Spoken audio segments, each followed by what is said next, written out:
welcome to another episode of Doctor Who. And in this case, it's episode 164 with me, Liz Moon. And me, D of the Cool. D of the Cool. D of the Cool. The cool stuff. Cool. The coolest cool in the Cool world. stuff. So, what do we have on this show today? Our main feature will be us. Oh, I like that. I like us too. Because just checking something very quick.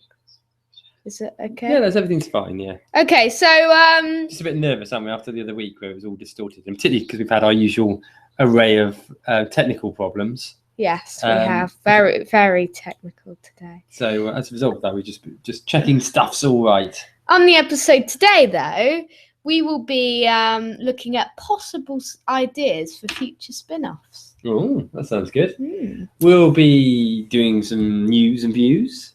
So I missed the order around a bit there. We will be reviewing the 11th Doctor Adventure, Para 3. We'll be pressing the magic randomizer. We will be playing another round of Who to Face. Everybody's favourite Who to Face game. Everybody's famous Who to Face game. So should we kick off? Should we do our usual little chat about what we've been doing? Okay then. Okay, yours is probably more exciting than mine. Mine's very quick. I'll do mine quickly because mine consisted of me watching the Who episode earlier on with you. Yeah. Power 3. And watching Game of Thrones. As has been the case for the last 5 or 6 weeks. Yes. So that's my bit out of the way. What about your more interesting At least there's Game of Thrones on. Yeah. I watched another episode of Ghostlight last night. Okay. Quite a good Enjoying one. it? Yeah. I am. I'm hoping to watch the last part sometime this week. Mm. So next week I should have some on that. So working your way through the Sylvester McCoy years. Yes.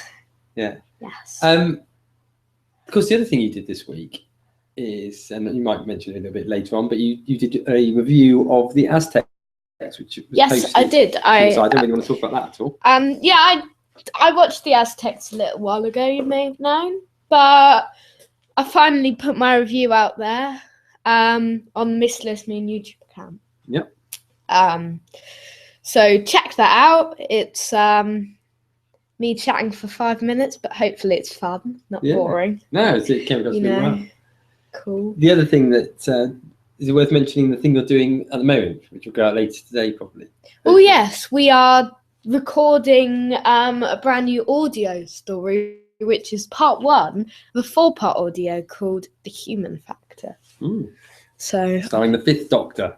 And Turlo. Or you as the 5th Doctor. Yes, and you as Turlo. Yeah. Yeah, no, sounds good. So, what else have you watched? Are you still carrying on with your Red Dwarfs? Yes. Still working way through? Yes. Yeah, into the not so good ones now? Yeah, I've got to where the annoying Kachansky woman's come into it. She's really annoying. Yeah. Okay, so you've gone past the ones that I've watched. I never saw those ones before. So No. Yeah, you've overtaken me. Yes. It's only taken, when did it first come out? Red Dwarf, late 80s, 88, something like that, 87, yeah, 88. 88. So, yeah, that's how long it's taken for me to get to this final series. I know. Because I started watching it when it first came out. I watched it live, yes. Did you watch the first episode? I did indeed, yes. Did you like the first episode? I did, yeah. Yeah, I can remember it was only me and one other person at work that watched it. And we were talking about it and it was really good. So, have you been watching anything else at all? Bit of Simpsons, maybe? Yeah. Yeah, I've been watching a bit of football, obviously, because the football's been on. So it's not that we haven't been doing anything. No, we've been doing quite a bit this week. Yeah. It's just we haven't really been watching. No, that's right. Necessarily. Yeah. It may get a bit boring around this sort of point when we're watching like the same thing every single week. Yeah. So well, perhaps on that basis then, perhaps we'll just move straight on to the news then, shall we? Yes, we shall. Nothing else to talk about on the... Not really, no. Okay, so bit of Series 10 news now. Ooh. We haven't had news Finally, the news kicked off for a while. for Series 10. Finally. So first of all, the series will begin filming on Monday the 20th of June. If you're watching later on like the Tuesday or the Monday itself, or you don't know what week this podcast was set, but Series 10 is going to be filming on Monday. Wow. We've had a bit of news about a returning cast member. Whovians probably would know about this, but we're going to chat about it. And Matt Lucas, who played Nardole in special Husbands of River Song, is going to return to the first episode of the series. So I thought this was really odd. I mean, it's not that I don't like Nardo. I thought he was all right. It's just I found him a little bit too jovial, I guess. Yeah. But the it's interesting to see how we work in a non-Christmas, non-comedy environment. Yeah, unless he's going to be really comedy. Perhaps they are going to go for something really light-hearted this time. I hope it's not like as light-hearted as the first series of Sylvester McCoy. That'd be awful, wouldn't it? No. So Ken Dog comes back. Of all the characters that have been in the last few, in Capaldi's run, this just seems like a really odd character to return. It's like, say, Rigsy from last series. Yeah, true. When he returned. True, you wouldn't have put money on that, would you? Yeah. And to be honest, you could see why he returned. So. Well, it worked really well, didn't it? It did. So in the episode in Face the Raven, until then we didn't realise that he was going to be needed that well. He was going to be included in the episode that well. So maybe there'll be a good thing for Matt Lucas. But what I find interesting is it says he says that he's chuffed to bits. And he's loved acting with Peter, and he's excited to work with Pearl. And Steve Moffat added, delighted and slightly amazed to be welcoming back Matt Lucas onto the TARDIS. And this time it's not just for Christmas. He's sticking around. So do you think he's going to be in more than one episode? Are we going to get a double companion thing?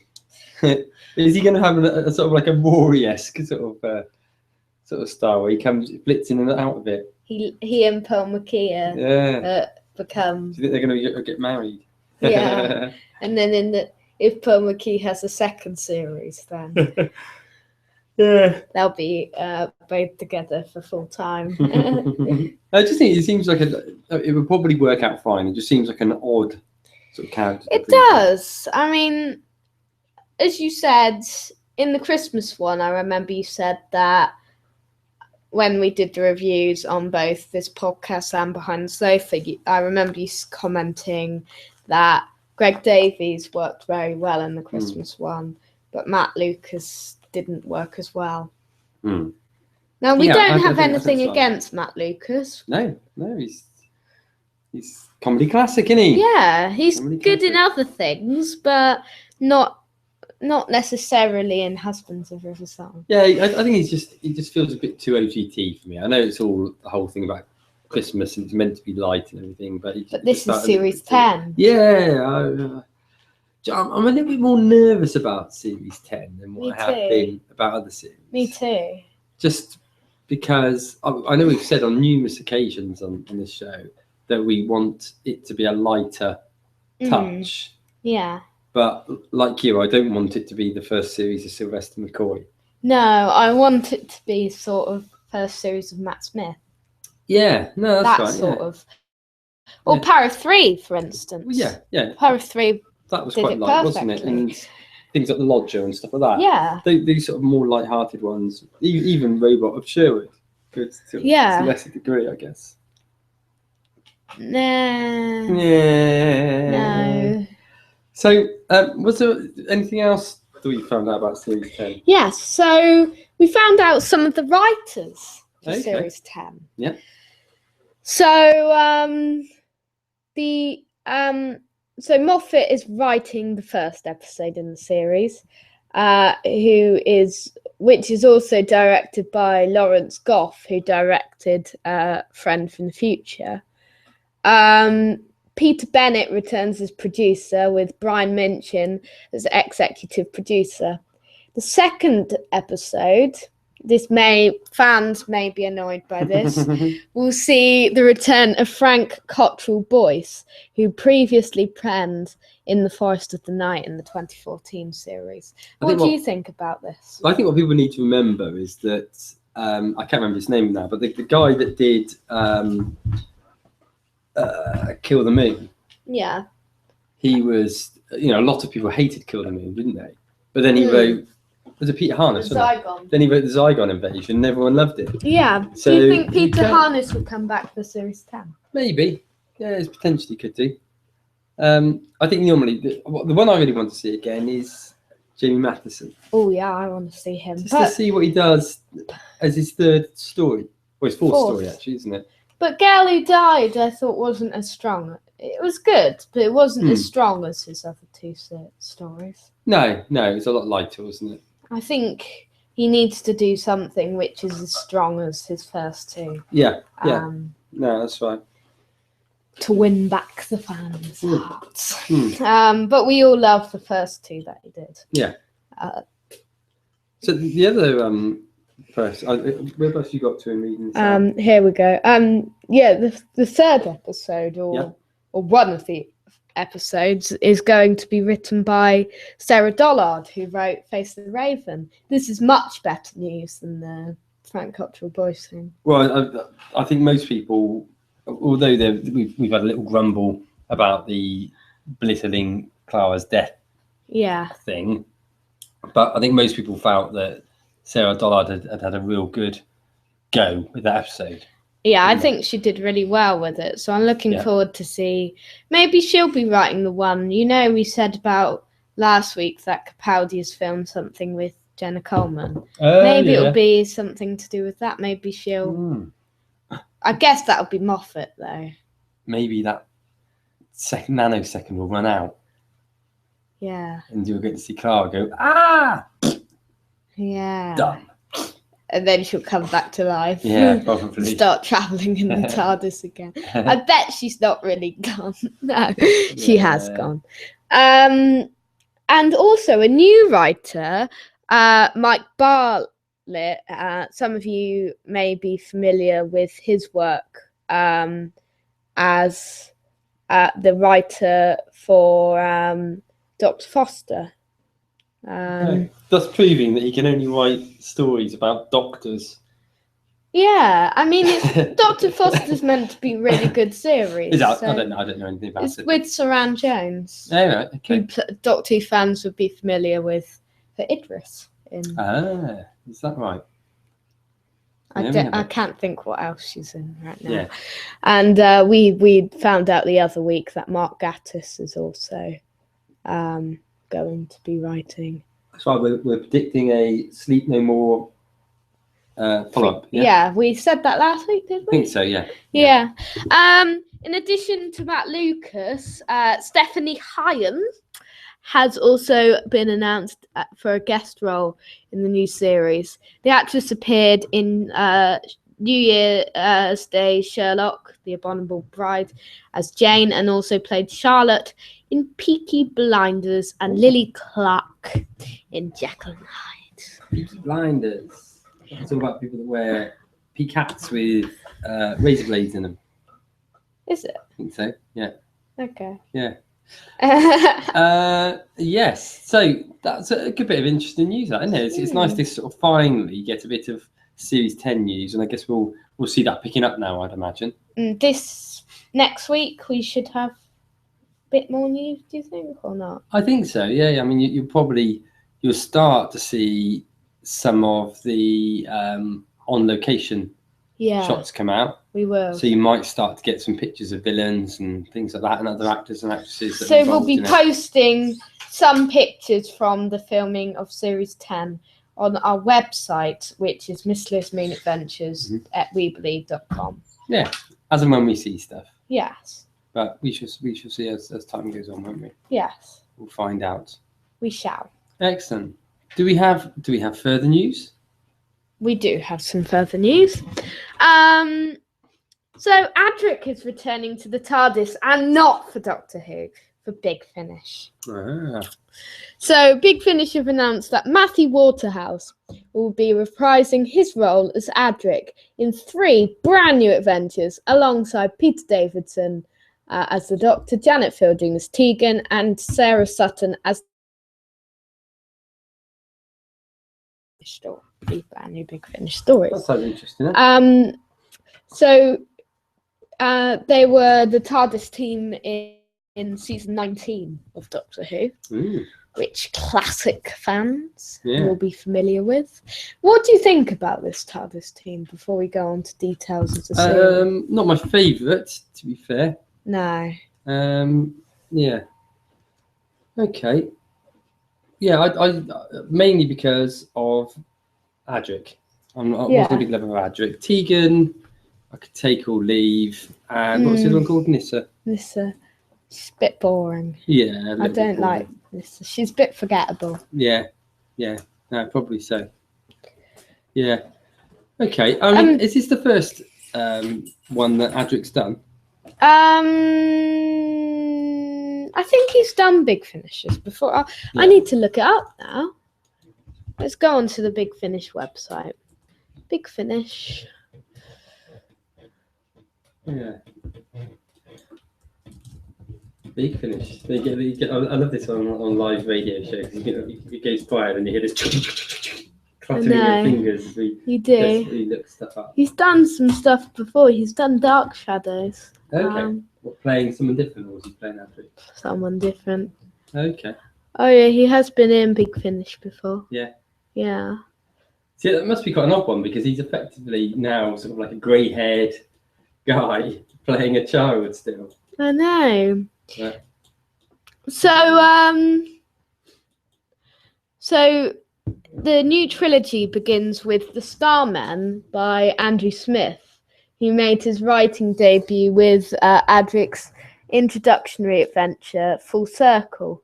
Barnes continues, the first thing I wanted to do was to get Andrew writing Adric again, because he'd been such a huge part of the character's development. So with The Starman, I asked Andrew to write something significant for Adric, something to serve the character well and perhaps show him a slightly different light. I wanted a cosmically big sort of story, too, full of spacey stuff. I think it's a bit of a shame that season 18 script editor Christopher H. Bidmead didn't do season 19 as well. So that was part of the thinking. What would Bidmead do? So the trilogy continues with the Contingency Club by Phil Mullane.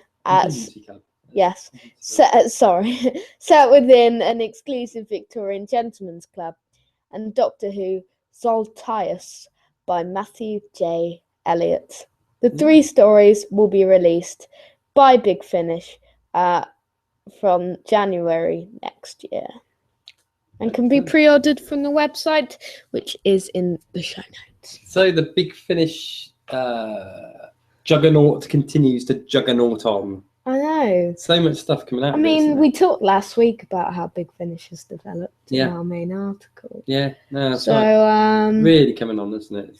So much stuff. And we've kind of had over the first half of this No Who year, we've sort of had a lot more Big Finish news than we have Doctor Who news. Yeah, no, we have. Yeah, that is true.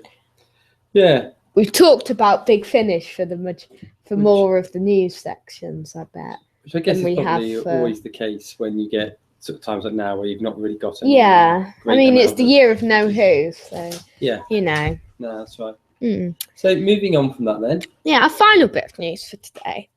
Peter Capaldi and Heaven Sent is in ballot for an Emmy. At last. Finally. It's taken a while, hasn't it? It has. So the first round of ballots have been issued for this year's Television Academy's renowned Emmys Awards. And for the first time in its 53-year history, Doctor Who has been represented as Peter Capaldi has been listed within the Best Drama Actor category for his performance as the Doctor. There are 109 names listed in the ballot for this award, including Hugh Bonneville, who has been nominated twice before for Downton Abbey. Other well-known personalities include Timothy Dalton, Tom Ellis, Michael Sheen, Damian Lewis, David Duchovny, and Scott Bakula. It's David Duchovny. He's from the X-Files. He is, isn't he? So Who he did would Michael Sheen play in Doctor Who? Oh, he was in Doctor's Wife, wasn't he? I don't remember that. Tom Ellis was in Last of the Time Lords. Timothy Dalton was Rassilon. Yeah, I sort of remember that. I remember Rassilon being in it. So earlier this year, Capaldi's performance was also not acknowledged with the Hugo Award nomination for Heaven Sent, and the episode itself has also been entered into the ballot for outstanding writing for a drama series, up against some 247 other drama productions. The full list is in the show notes. Wowza. The episode's director, Rachel Tallahaye, said via her Tumblr account, "This is the first year Doctor Who is eligible of Emmys due to a change in the way it is financed." Okay. Registered members of the Television Academy are able to cast their ballots, over which entries will go through to the formal nominations on 14th of July. With the Emmys ceremony itself taking place on 18th of September at 5 p.m. on ABC. Brilliant. So let's hope Peter Capaldi and Heaven Sent get one. Yeah, certainly deserved of one, isn't it? It does. Definitely deserve it. But you don't always get what you deserve in this life. No. So we shall see. It's what Earth is like. That's right. So that's all of the news, is it? That is the wrap up for the news. So not a huge amount of news, but some quite exciting stuff.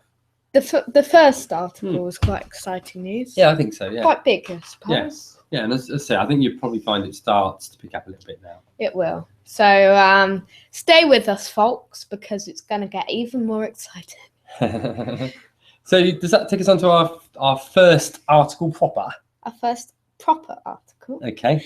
Which is our future ideas for Doctor Who spin-offs. Doctor Who spin-offs. Spin-offs. Let's just start that then by thinking a little bit about what spin-offs we have had over the years. So we've had Torchwood. Yep. We've had Sarah Jane Adventures. Yep. We've had the K9 series. Yep, we have. You get these really weird sort of like spin-offs, like the Auton films that we see. Oh yeah. Do you classify that as a spin-off? I guess it probably is. Or was it like a fan film? I don't really know too much about it. I think it's a fan film or something. Probably. And there was like 3 of those, wasn't there? And didn't you also have one about Unit? Oh yeah. Can't think what that's called now. It was a Sarah Jane based one, wasn't it? It was, I think. Yeah. But it predated the Sarah Jane Adventures. There was one. There was K9 and Company, wasn't there? Yeah. Of course. Yes, there was. In the early days. Yeah. So if that's what we've had, let's think a little bit about what we could have. Okay. Now, I think we probably both agree on certainly at least one of them. Paternoster Gang? I think we'd probably agree on that. Yeah, that would seem logically to be a Sarah Jane Adventures or like kids TV. Should we talk about them one by one? Yeah. Okay. Let's start with that one then. Okay. So Paternoster Gang would have Neve McIntosh as Vastra, Catherine Stewart as Jenny, and Dan Starkey as Strax. Yep. That's it. What do you think could be the adventures for these people for this series? What sort of things could happen? I tell you what they could do, mix it up a little bit, would be to have it as a sort of historical thing where it involves them in different time periods. And teach people a little bit about history at the same time to make it sort of like semi-educational. I think the intention originally was with Doctor Who. I think it should be on CBBC. Yep. Or some sort of channel a bit like that. We've got a Class as another one we could have mentioned earlier on, although it's not quite out yet. Oh yeah, Class isn't yeah. out yet, but Yeah. So, no, I agree on the Pastor as the Gang. So that one's surprising. They haven't even done a big finish. No, on that. Indeed, I'm sure one will come. You can do one like Jago and Lightfoot. Yeah, I'm sure they will do a Big Finish spin-off series at least. So come on, Big Finish, do a Paternoster the Gang series. We did see that one the other day, didn't we? Which had Jago and Lightfoot and Strax. We listened to a trailer for that. That sounded good. Okay, so if that's number one, then shall I fire the next one out? Yes. I think we would both agree, and I think a lot of other people would say as well. I think I might know what you're going to say. Paul McGann. Yes. You know, we in many ways we feel cheated by never having seen more than a TV movie and a short with Paul McGann as the Doctor, and yet he came across so well. Do you think it's because the reason they haven't done it is because then there would be 2 Doctor Who's? Yeah, maybe. But maybe that's the one. If they were going to do a Doctor Who movie, maybe that'd be the way to do it. Yeah. Make the movie, the cinema movie, based in the 8th Doctor's incarnation. I mean, it would be good, a series, but I don't think, because the BBC are the BBC, I don't think the BBC will do it. But they wouldn't even necessarily have to call it Doctor Who, would it? They could call it like what was the 8th Doctor. What was the Big Finish story? Was it Dark Eyes? And Doom Coalition. Doom Coalition. What, you could just call it Doom Coalition, Doctor Who Doom Coalition, or something like that. Except we wouldn't call it Doom Coalition because it would be copying Big Finish. Yeah, but I mean, you know what I mean. That's sort of like that sort of approach. So they could try something like that. Yeah. So, are there any of in the same way as we had Sarah Jane and Sarah Jane Adventures, are there any of the companions you think would lend themselves to a spin-off? Let me think. I know that some people have been wanting Clara Oswald and Ashildr in their own time travelling. Well, that's just because we want to see the time travelling cafe again. Yeah. That'd be a bit strange. Jenna Coleman and Maisie Williams flying around the TARDIS for a whole series.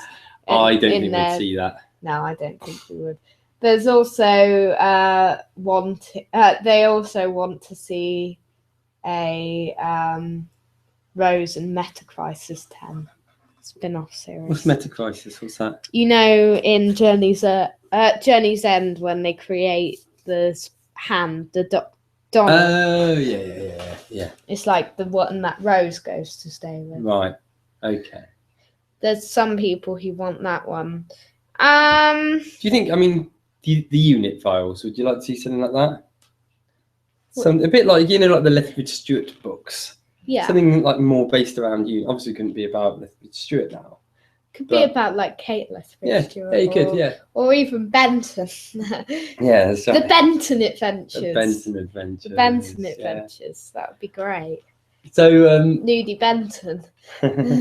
He has been naked. Nudie Benton when he became a baby in the Time Monster. Yeah, I can't say I've seen that one.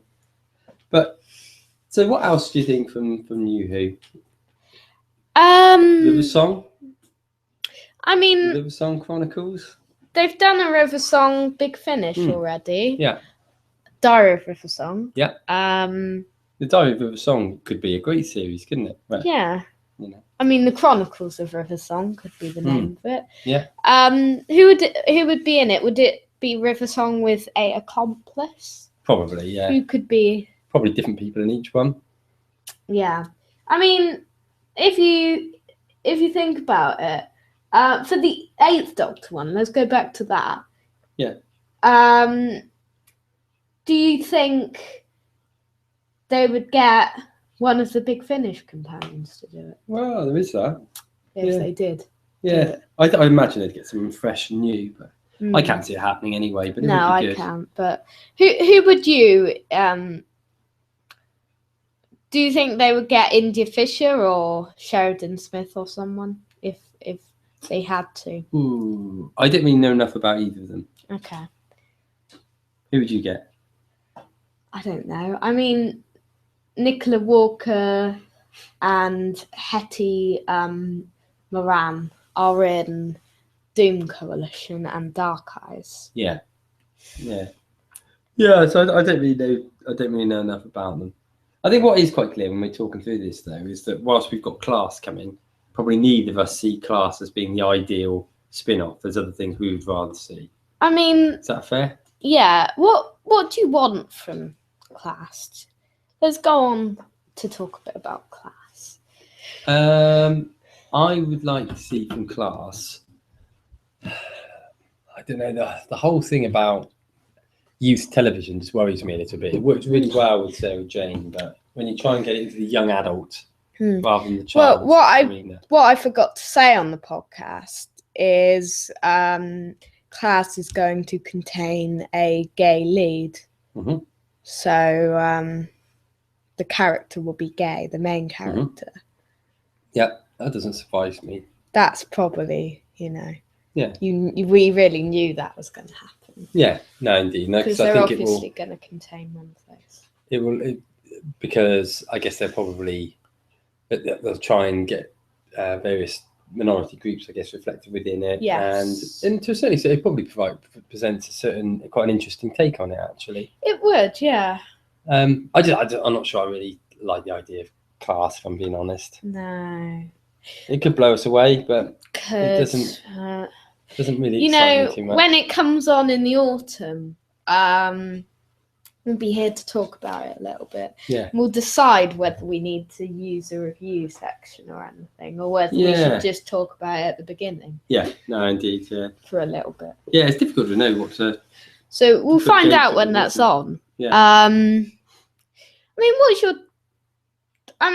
We've talked about ideas for spin-offs.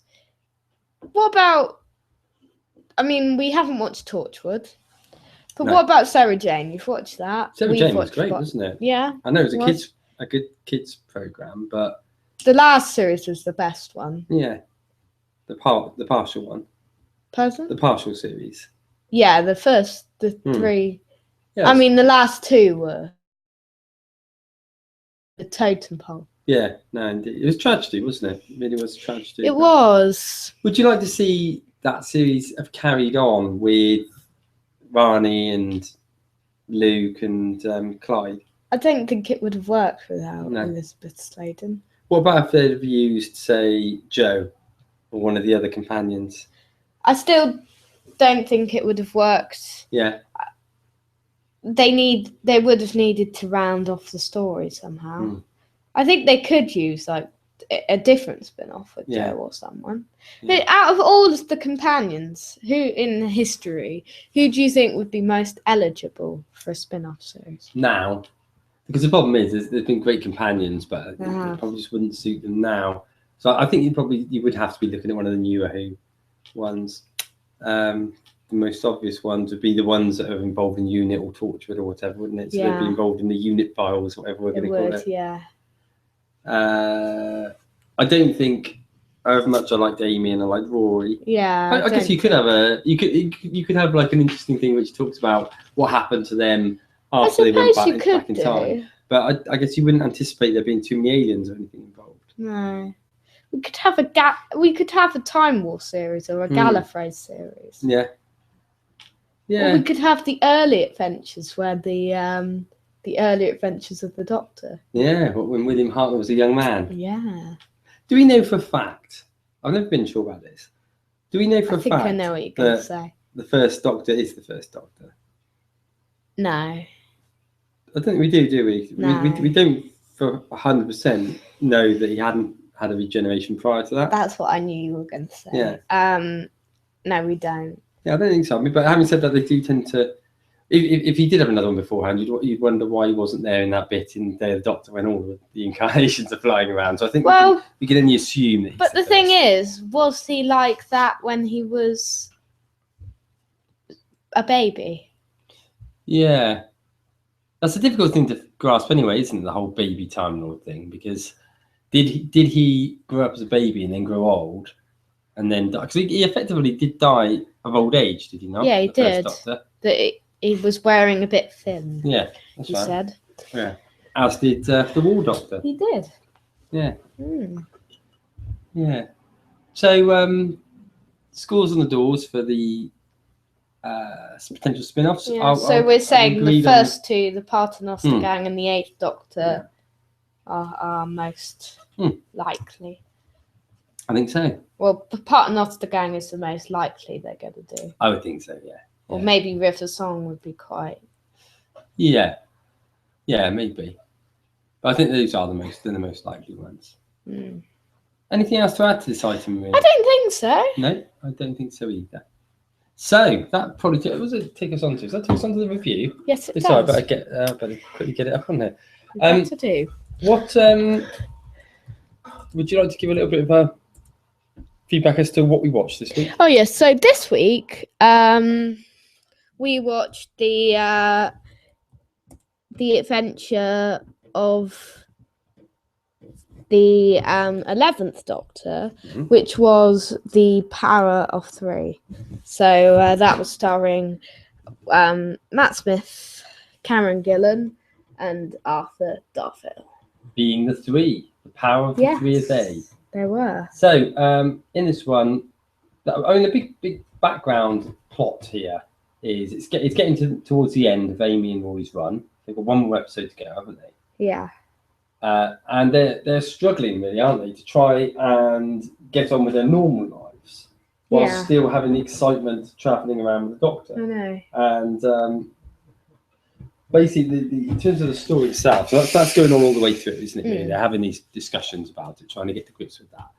But one day, the whole of the world is suddenly hit by these small black cubes that fall out of the sky.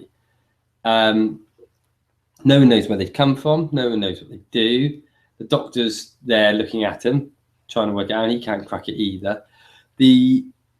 Because the Doctor's there in Rory and Amy's house, units identify a sort of strong signal of alien, I guess, or whatever, and they storm the house, and you get the great Rory line about being in his underpants, which is great.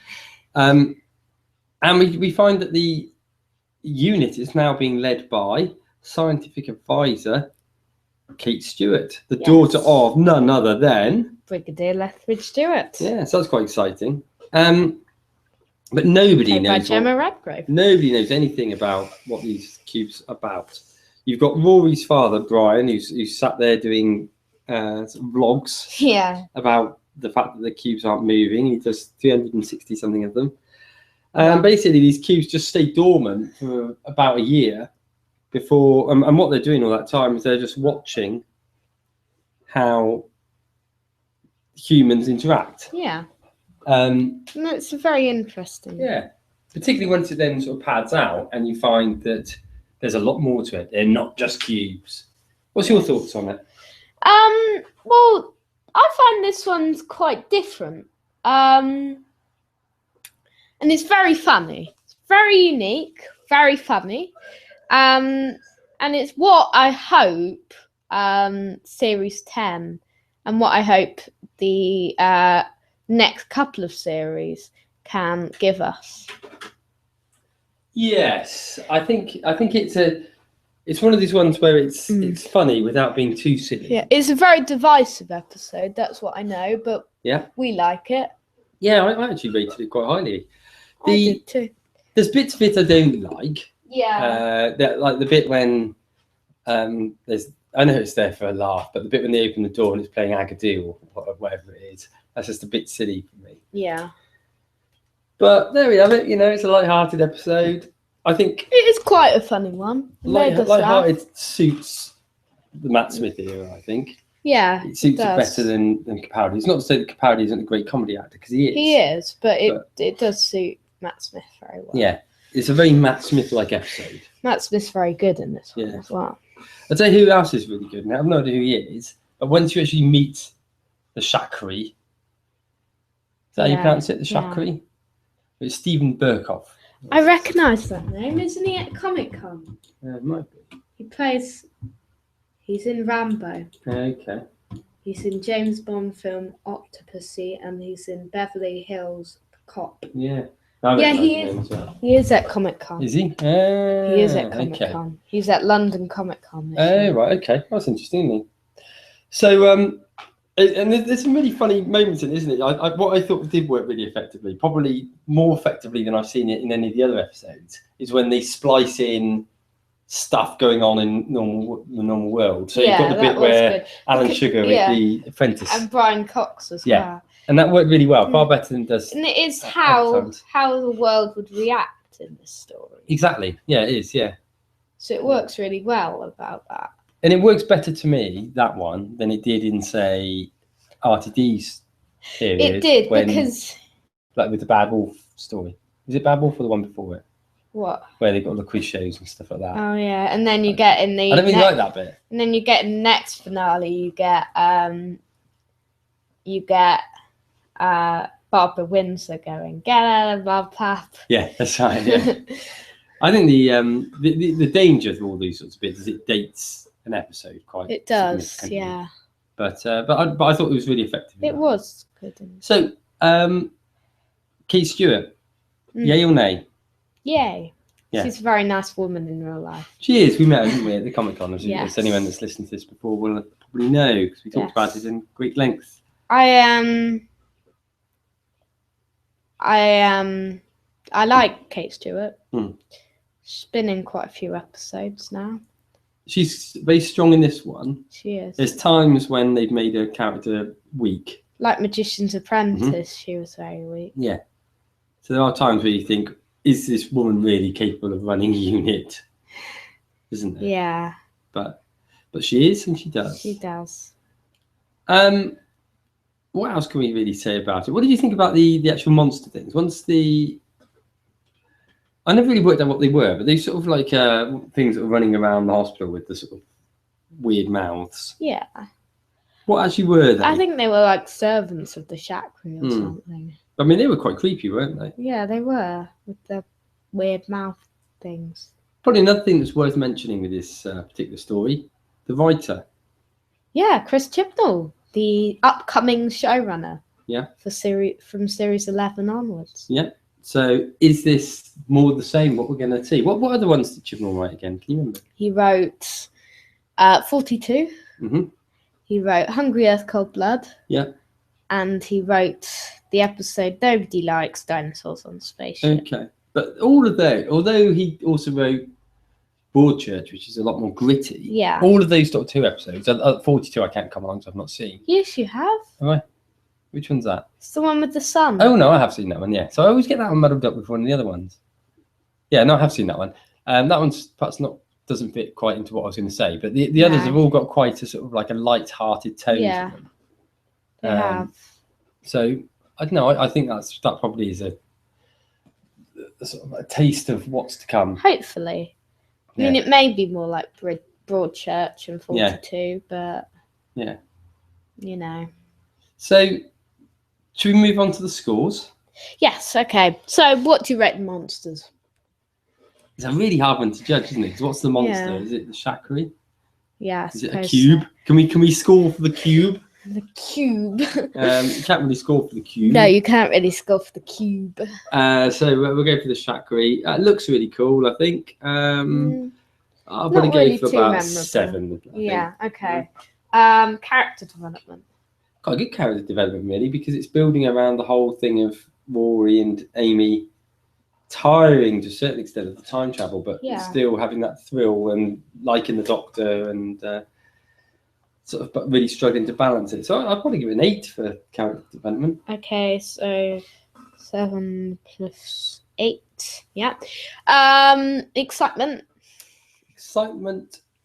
It's not a particularly exciting episode, I wouldn't say. I'd say 7 for excitement. And pace. Pace, good pace to it though. 8 for pace. So that's 30 out of 40. Okay. Overall, I'm going to say, I would say it's a good solid story. It is. It's not an 8. I'd say it's probably about 7. I'm going to say a 7.5. Okay. I like this one. I like it, yeah. Really enjoyable episode. Yeah. But I wouldn't say it was as good as like Asylum of the Daleks and Angels Take Manhattan, which are also in that series. No, but I mean, if we were looking at it, since we started doing the randomizer, we've watched 67 episodes of Who. It's phenomenal. Yes. Where do we both place it then? Well, go up a bit, please. I placed it in 44th, and Decool placed it in 43rd. So there we are, both about the same, and one both out. sort of lower half of the table. Yes. Which is probably about right. Yeah. Yeah, it's a really good, enjoyable episode, but it's fairly throwaway, fairly dismissive. It was, yeah. So, if that's that with that, that probably moves us on to the most exciting bit of the show, obviously, the magic randomizer button. Yes. Do you want to do a bit of explaining, or do we need to? Yeah, I'll explain just that? very Okay. briefly. Big spreadsheet. You should know by now, though. Yeah, big spreadsheet. Every Who episode ever. Macro built into it. We press a button, and it churns out what episode we'll be watching, and then talking about next week, unless it's a 6+ parter, in which case we reviewing over the next split it over couple of two. weeks. So, without further ado, Ready? you're going to press the magic randomizer. Yeah. Okay. Ooh. Oh, this is a good one. Another New Who one now. New, and probably one of the best New Who ones, I would say. I would say, and we were talking about it earlier, actually. Yep. I can't remember that now. Yeah. Really? We would talk about writers who could Oh, return. yeah, you're right, yeah. And this episode is wrong file. This episode is Mummy on the Orient Express. So another Capaldi one, which should be good. Well, is it off second Capaldi? I think the second Capaldi. We watched one, didn't we? I'm trying to know which one We watched now. Death in Heaven. Death, That yeah, was you're right, Death in yeah. Heaven. But it was the first one to come up through the randomizer. Yeah, probably. we did fix it for Death. That Yeah. was Death in Heaven because Yeah.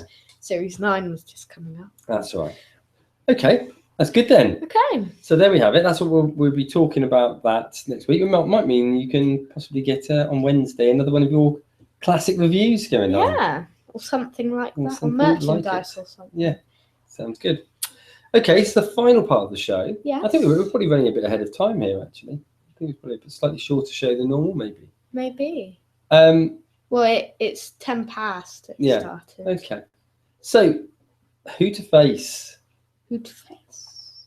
So, a similar concept to what we have with the randomizer. Yes. I've just remembered something we forgot to do with the review. What? Too good, too bad. Oh. Yeah. Should we do that Let's now? just quickly come on back to that, shall we? Okay, sorry about that. So, too guys. good, too bad was basically where we just ask ourselves, what were two things that were good or too good, and two things that were too bad? I would say one of the good things was the comedy. It did it just right. Yeah. For me, it's very enjoyable because of that. Mhm. What else did it do well, Deco? What else did you do? Pace, I thought. Really good pace to it. It did. And the other thing, actually, but I might change it. Rather than pace, I might put Brian. Oh yeah. Because Brian was great. He was a really great character. I thought. Bad then. Bad, the Agadoo gag. That might just be me. Now then. I'll tell you the other thing. Okay. Can I, or do you want Yeah, to you comment? can do it. I can't think of anything. I also think the concept of them using the reverse of the power in order to undo everyone's heart attacks by giving them a second heart attack and getting their hearts working again, reversing it sort of thing, Yeah. was a little bit silly because those people had those heart attacks probably about 10 minutes before, so they'd be brain dead by now. Yeah. It was. That's what I was thinking, I think, when I first watched the episode. So that's a bit silly, I think. It But, is. so there we are, too good, too bad. Too good, too bad. Right. Who to face? What's the face? Who to So who face? to face? Similar concept to the randomizer. We've got big spreadsheet with a whole host of villains and each of the doctors. we press the magic button, and it will select one monster, one doctor, and we both make up a story on the spot. Yeah, who's about going that. first? I think Is it's it me you? to go first, unfortunately, Okay. because always the first one's always horrible, particularly if it's me, because I don't usually even know who these things are. By the way, Yeah. When Quiz or Question eventually comes back at the end of the year, Mhm. what will stay? Who to face or 3-minute rant? Ooh. Do you think it would be 3-minute rant? Because Or maybe we'll do every 3 weeks. no, We should see. that would get a bit too confusing. Okay. I think. Yeah. To remember everything. Yeah. I Okay. think we would have to do it with 3-minute rant Okay. instead. That's fine. Of who to face. Well, let's who to face it now, shall we? Are you going to press the Yeah. magic Okay. who to face button? Who to face? So, what do we get? Oh, wait. No, it's not enabled. Boo boo boo boo boo boo boo boo boo boo boo boo boo boo boo. You know this. Okay. So this is an interesting one. So Very this is pitting the first Doctor against the Sea Devil. Yes, very So let me interesting. just think of my way through this one a little bit. Okay, I've got one. Turn off the music. Okay, this one is going to be called. This is going to be called The Lost. Okay. Okay, and the Doctor finds himself pulled to the site of the Bermuda Triangle, where there's been a lot of reports of missing ships. Yeah. Scientists can't actually fathom what's happened with those ships. So the Doctor starts exploring, and sooner or later, we meet one of the missing ships, and it's underwater, and it's actually being imprisoned in this sort of like sort of shield. Okay. Yeah. Yeah. And the people are panicking it. They're basically being sort of, they're all starving. They've not eaten for a long, long time, and the Sea Devils are trying to actually starve them out. They're not just going to. They could, in effect, just blow these things up, but they're trying to send a message. I think what the intention is that they'll starve them out and then just float the ship back up and sort of say, "This is what happens for those that actually sort of try and defeat us." So, so the Doctor comes on the scene. He soon discovers that the ships aren't really going missing; they're just being held in this sort of isolation, and he starts trying to negotiate with the Sea Devils for a release. He's nearly enables it, and then at the last minute, the English army fly in and drop a load of warships on the Sea Devils base, destroying them, and we don't see anything further of them until they return to the third Doctor in a few years' time. Okay. There we are, The Lost. Okay. So, very good story there. Thank you very much. Thank you. I might have done the Bermuda Triangle one before, I think. You have. Have I? Yeah, as I was telling you, actually, it was coming back. Probably the same story, but with a different version. So, this one's called Shipwrecked. By the way, who are the companions? Was it just the Doctor? Oh no, I forgot to say the companions. No, I think I would have had. Trying to think. What were his final companions? Polly and Ben. Yeah, I think I'll have them. I was going to have them. Yeah, we can have them as well. I can have. You could have two. You could have two Sea Devil episodes. Two Sea Devil episodes. So this one's called Shipwrecked.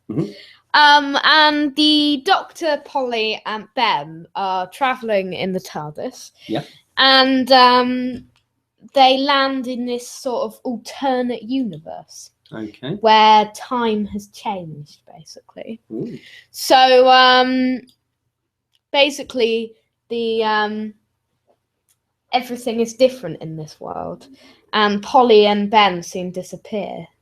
So they land in the Atlantic Ocean, in the middle of the sea, and the Doctor swims back up to the shore, and he discovers this strange base which has these people who have been brainwashed, and they're just there, and they're the people who have come from other universes.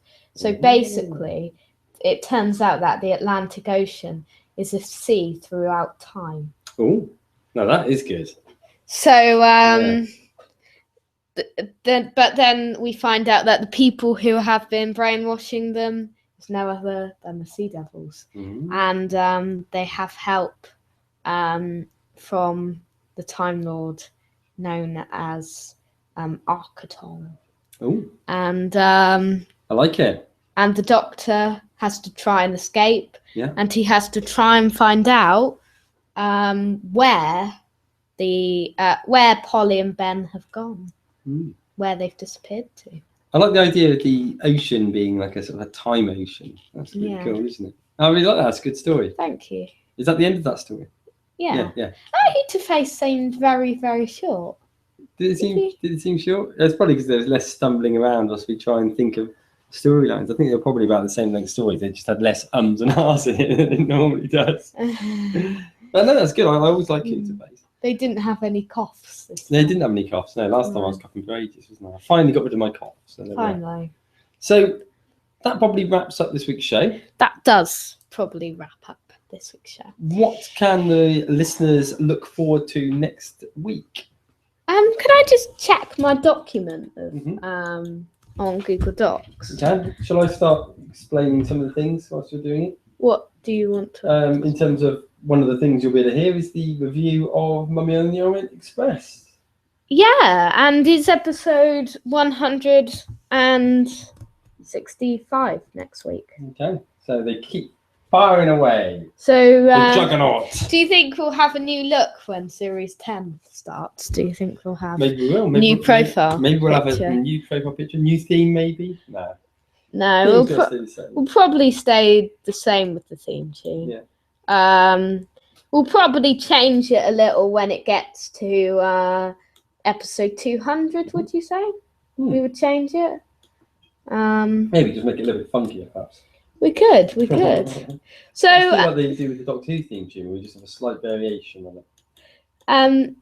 Next week, we're going to be looking at something very different, which is what would make you stop watching Doctor Who? Interesting. Okay, that'd be a good. That was Decor who came up with that. That was, wasn't it? That must be one of my ingenious sort of days. Not like today, when I'm very tired. Yeah. So. What else? So what else have we got in the show next week? We'll have another one of our 3-minute rants. We will have some more news and views. And we'll be pressing the magic randomizer yet again. That will be on episode 165. Good. In the meantime, look out for Lewis's review of the Aztecs. As well as our audio adventure. Which we hope to get live quite shortly. Yeah, Human Factor on the Mr. Moon YouTube account. We'll see you all next time. Same time. Same space. Farewell.